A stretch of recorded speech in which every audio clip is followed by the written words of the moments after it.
Shalom, nous allons étudier le Daf Nun dans Masechet Shabbat et nous reprenons à la première ligne du Daf, donc à la fin de la ligne Itmar. Nami, on a dit également Amar Rabbi Yossi bar Rabbi Chaina, nom de Rabbi Yossi bar Rabbi Chaina, ou Iverou la Kisho al Gabe Cheres. Pourquoi une cloche qui normalement à la base n'a un statut de Keli que lorsqu'il y a à l'intérieur un bâton pour faire du bruit, pourquoi finalement même quand elle perd ce bâton, elle garde quand même son statut de Keli, parce que, nous dit Rabbi Yossi bar Rabbi Chaina, on peut encore faire du bruit en l'accrochant à un objet en argile, et du coup, ça continue de faire le bruit, en tout cas, un bruit qui ressemble à ce que ça faisait avant. Rabbi Yochanan Amar lui dit non, pas besoin de dire cela. Oui, le verra où il est gamin bomaim latinok, parce qu'on peut s'en servir comme verre pour servir à boire à un bébé. Alors la Gemara ici s'étonne pourquoi, parce que on a deux avis différents qui sont liés à une marloquette dans laquelle Rabbi Yochanan en général a l'habitude de dire l'inverse. C'est-à-dire, est-ce qu'un keli, un ustensile qui a été abîmé, est-ce qu'il ne garde son statut que si on arrive à lui trouver une fonction qui est proche de celle qu'il avait à la base, ou à partir du moment où il avait une fonction X et que maintenant qu'il est abîmé, il a tout de même une fonction Y, même si elle n'a rien à voir avec la première, est-ce qu'il garde un statut de keli ou pas? Or, on voit ici que c'est Rabbi Yossi bar Rabbi Chaina qui a l'air de demander à ce que ça ressemble à l'utilisation d'origine, puisqu'il dit qu'on arrive encore à faire un peu de musique avec cette cloche. Et Rabbi Yochanan semble ne pas demander, ne pas imposer cette condition. Et à partir du moment où aujourd'hui on peut même faire boire un enfant avec, et que ça n'a rien à voir avec ce qui était au départ, ça s'appelle encore un keli. Et c'est Mekabel Touma. La Gemara s'étonne parce qu'en général c'est Rabbi Yochanan qui demande à ce que l'utilisation actuelle soit ressemblante à celle d'origine. Rabbi Yochanan, lo ba'im en melacha rishona, quoi Rabbi Yochanan il demande pas à ce que on puisse faire on peut l'utiliser comme à l'origine. Tania c'est marqué dans une braïta, vechol keli asher yeshev alav. Dans la Torah au sujet de la Touma là-bas, d'un keli où un zav et une zava se sont assis, c'est pas marqué tout objet sur lequel il s'est assis au passé, c'est marqué vers kol keli asher yeshev alav, c'est marqué au futur, sur lequel il s'assiera.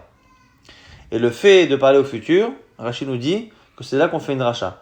Yachol, qui passe à veshev alea, qui patarka veshev alea, yehetame, tamuloma asher yeshev alav azav.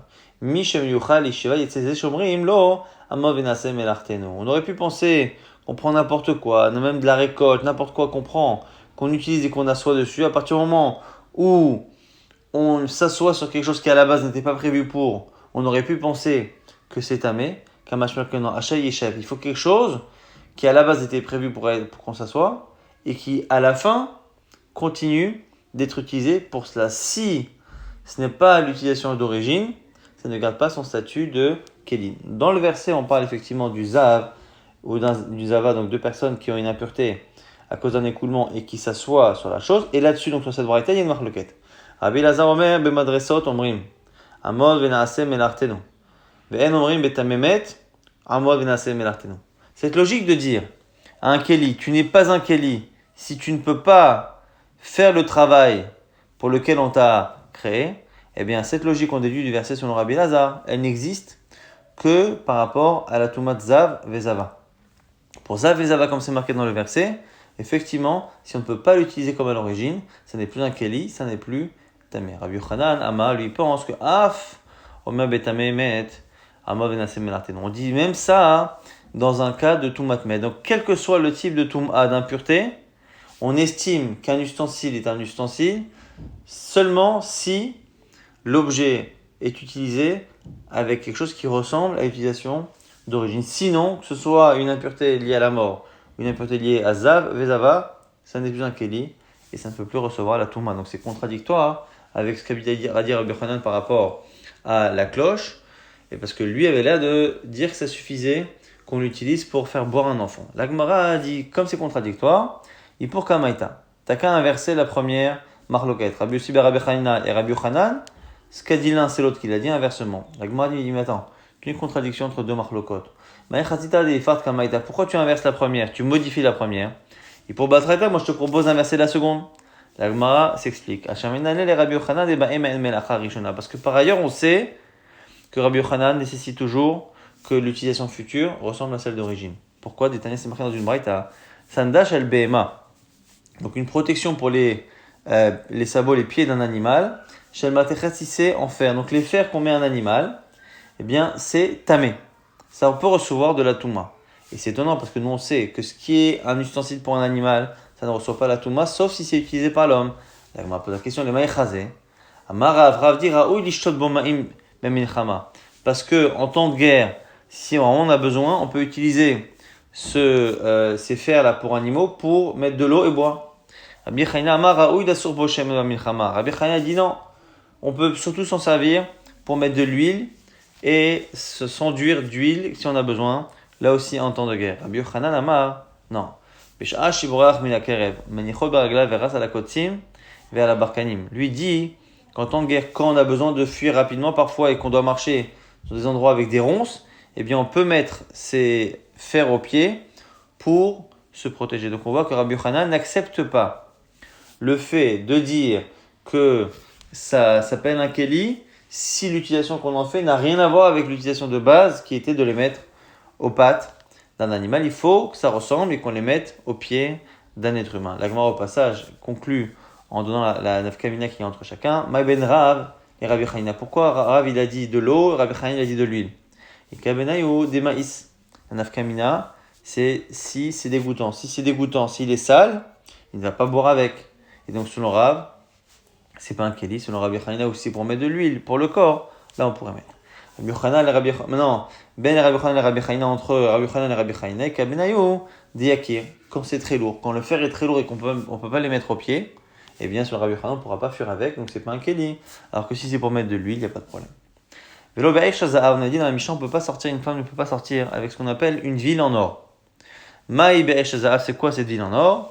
Rabbi Chanan, au nom de Rabbi Chanan, Yerushalayim Shedava, c'est Jérusalem en or. Donc l'image comme ça de Jérusalem en or sur un bijou, comme Rabbi Akiva a fait fabriquer pour sa femme. Tano Rabbanan, on rapporte une braïta à ce sujet. Elle ne peut pas sortir une femme avec ce bijou-là de Esh Zahav. Si elle sort, elle doit porter un korban, donc c'est soumis à Torah d'ivrei Rabbi Meir selon Rabbi Meir. Chachamim omrim lo tetsei imensab Torah. Selon Chachamim, c'est interdit que midara banan, donc il n'y a pas de korban. Rabbi Eliezer Omer, yotz aisha ve'esh zahav lechatchila. Et selon Rabbi Eliezer, elle peut même sortir, c'est autorisé. La Gemara s'étonne, comment un dit que c'est autorisé? L'autre dit que c'est assour, même jusqu'à Minatora, et entre les deux, on a assour midara banan. Le mec a mis flagué. Quel est le sujet de la discussion? Rabbi Meir savar masoyu. Selon Rabbi Meir, c'est pas un bijou, c'est un objet qu'on porte, et donc c'est interdit. Minatora. Les Rabbanan, les autres pensent tous, c'est vrai, tarchitou. Ils pensent que c'est un bijou. Maintenant, comme c'est un bijou et qu'il a de la valeur, eh bien on a peur d'ilma shalfa ou mechaviale. On a peur qu'elle l'enlève pour le montrer à ses amis. Et elle va finir par le porter dans le domaine public. Rabbi Eliezer qui autorise, lui dit que c'est vrai que pour des bijoux qui ont de la valeur, on a tendance à craindre que la femme l'enlève pour le montrer et qu'elle marche avec. Mais quand il a énormément de valeur, ça indique le niveau de richesse de la personne. Et à un certain niveau de richesse, une femme en général ne se rabaisse pas à enlever son bijou pour le montrer à ses amis. Rabbi Eliezer, ça va. Mandar Kalemipak, Mershazab, qui a l'habitude de sortir avec ce genre de bijoux de ville en or? Isha Chashuva, une femme importante. Isha Chashuva, l'homme est Shalfa ou Mechavia. Et une femme importante, en général, elle n'enlève pas. Kalila, donc Kalila, c'est encore un bijou qu'on mettait au niveau de la tête, au niveau des tempes et des oreilles, avec en général de l'or. On verra qu'on en a deux, un en or ou en argent massif, et un avec un peu d'or et en même temps avec des petites pierres, donc des fantaisies. Rav, Assar. Selon Rav, c'est interdit de sortir avec ce Kalila, ou Shmuel, Charé, et selon Shmuel, c'est autorisé. Et là-dessus, on a deux versions de la marloquette. Daniska Kula Almalo Pligé Assour, et qui disent que si c'est en or ou en argent pur, c'est sûr que c'est interdit, parce que ça a de la valeur et qu'elle va le montrer.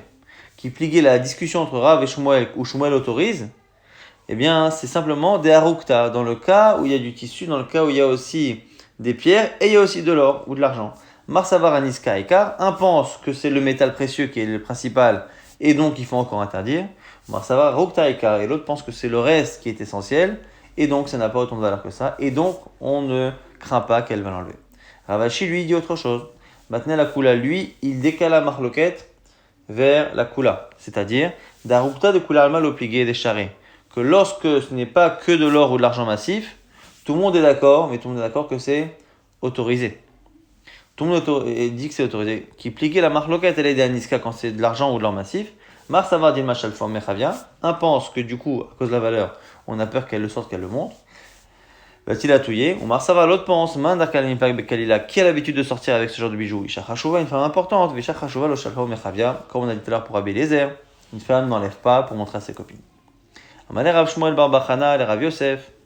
Et on conclut avec Rav Shmuel qui a dit à Rav Yosef, Befirouch Amarta Mishmedera, tu nous as dit clairement au nom de Rav que Kalila c'est autorisé. Amar les Rav Ata Gavra Rabba. On a dit un jour un mot les Rav, ils ont dit à Rav, Ata Gavra Rabba, il y a un homme important, un Rav important qui est venu, Arika qui est long, qui est grand, donc important Gavra Rabba, Arika qui est grand de taille, il est venu en Ardea, ou Mitla, et il boitait.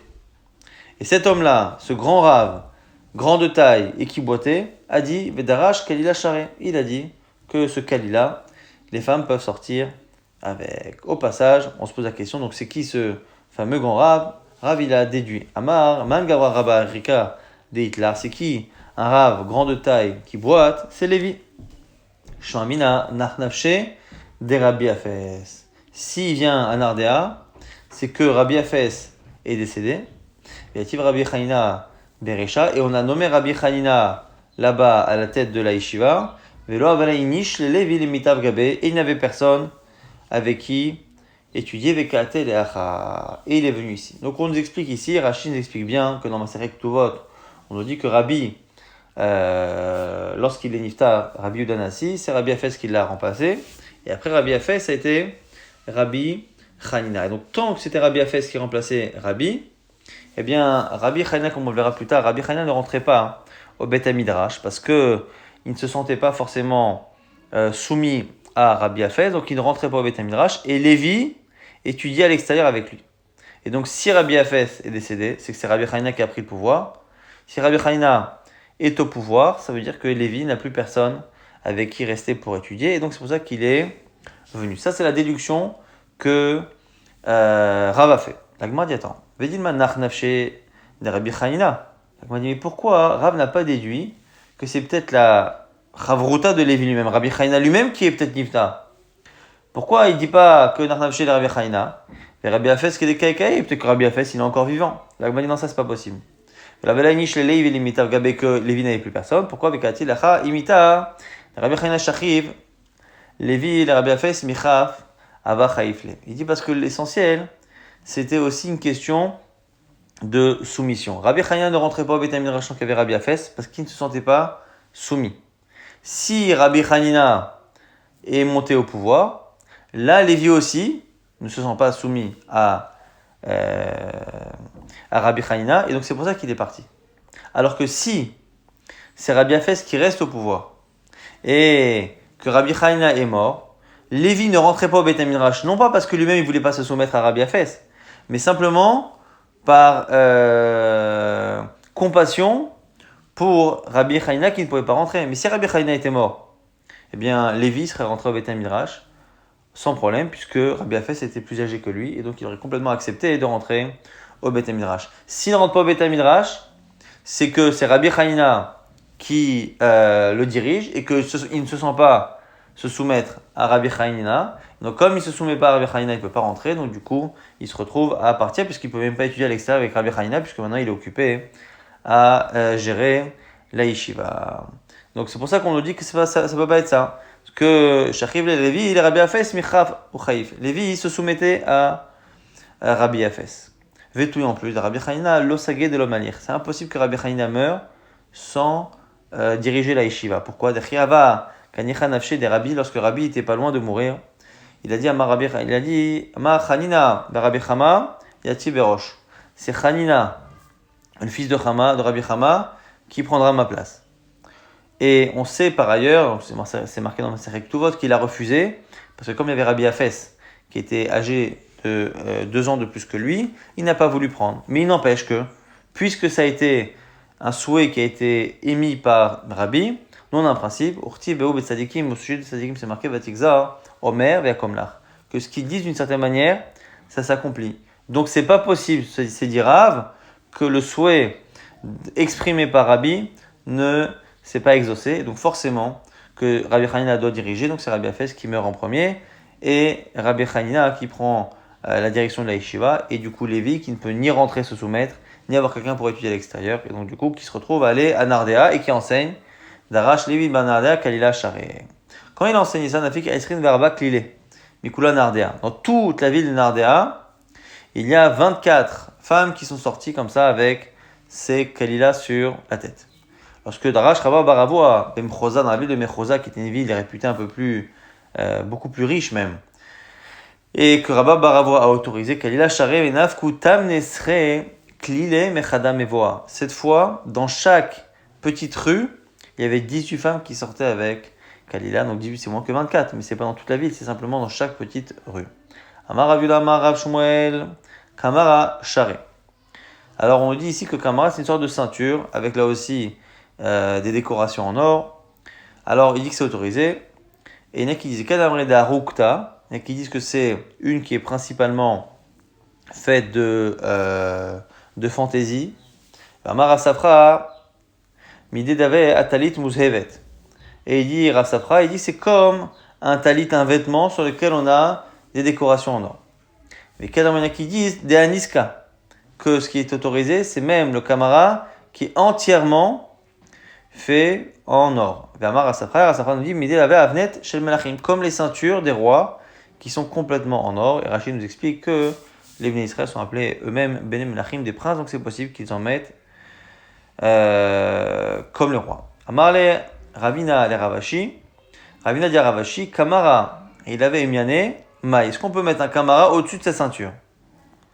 Alors, il lui dit, en gros, ta question, Maï Amar. Amarle, très Miané. C'est deux ceintures Kamart. Amar Ravashi, Hairisuka, Itle, Efraïta, Share, Veila, Assi. Ici, on parle d'une sorte de cape. Cette cape-là, si on a des fils pour le serrer et l'attacher, oui. Sinon, on ne peut pas la porter. Par rapport à la question précédente, là, de poser Kamara sur la ceinture, Rachid donne deux explications. Quand on dit que c'est finalement une ceinture sur une autre, certains disent que c'est du coup interdit, que la deuxième c'est un poids, et c'est comme ça que Rachid préfère, mais d'autres disent que c'est quand même autorisé. Elle ne peut pas sortir Bekatala. Maï Katala, la Gemara répond, mais Nakta pare. Rachid nous explique que c'est un vêtement qui s'attache au niveau des épaules, qui descend sur le buste et qui fait une sorte même de pantalon, donc une sorte de salopette, mais sur le devant, on aurait beaucoup de décoration, donc c'est ça ici qu'on appelle katala. Les amim, ce qui est interdit dans la Mishnah, donc les anneaux, nizmea af, les anneaux que les femmes mettaient dans le nez et non pas dans les oreilles. Velo betaba'at, shein alea chotam, on a dit, elle ne peut pas sortir non plus avec une bague sur laquelle il n'y a pas de chotam, il n'y a pas donc de sceau. Donc il y a des bagues qu'on mettait pour décoration et des bagues qu'on mettait avec un sceau pour sceller des envois de lettres. Et s'il n'y a pas de sceau, du coup, c'est pas chayav khatat, c'est juste assaut midarabanan. Ayesh ala chotam, chayavet. De là, on voit que si on a précisé qu'il n'y a pas de chotam, c'est que s'il y a un chotam, la femme elle est chayavet. Rachid nous explique parce que les femmes n'avaient pas l'habitude d'envoyer de courrier. Et donc, du coup, pour elles, c'est vraiment un poids d'avoir une bague sur laquelle il y a un sceau. La Gemara en tout cas dit Alma laftar shitu. Mashma que dès qu'il y a un sceau, c'est pas un bijou pour une femme. Parce que si c'est un bijou, elle peut le porter. Et on objecte. Parce qu'il y a une braïta dans laquelle on a l'air de dire qu'une bague, quoi qu'il arrive, même avec un sceau, c'est un bijou. Minou, tarchite nashim, tmeim. Les bijoux de femmes peuvent recevoir de la touma. Velouen tarchite nashim, et voici les tarchite nashim. 4 la haute qu'on a cité. Les amur, Rachid explique, c'est les anneaux qu'il y a dans les oreilles cette fois. Les tabaat et les bagues. Les tabaat, ben shesh alea chotam, ben she'en alea chotam, mais sans distinction qu'il y ait un chotam ou pas. Venizmeaf et nizmeaf. Alors du coup, on a un problème parce que d'un côté, dans notre Mishnah, on nous dit qu'elle est chayavet khatat si elle sort avec un chotam. Donc moi je crois que c'est pas un bijou. Or ici, c'est dans la liste des bijoux des femmes. Amar Rabbi Zera nous dit ça dépend. Lokasha, Rabbi Nechemia, Rabanan. Il y a une marquette Rabbi Nechemia et Rabanan sur l'importance du chotam. Détania, c'est marqué dans une braïta. Hi shel matechet, quand la bague elle est en fer. Vechotama, et le seau il est en bois de almog, eh bien c'est le fer qui détermine, c'est la bague qui détermine ici, donc elle est tmea.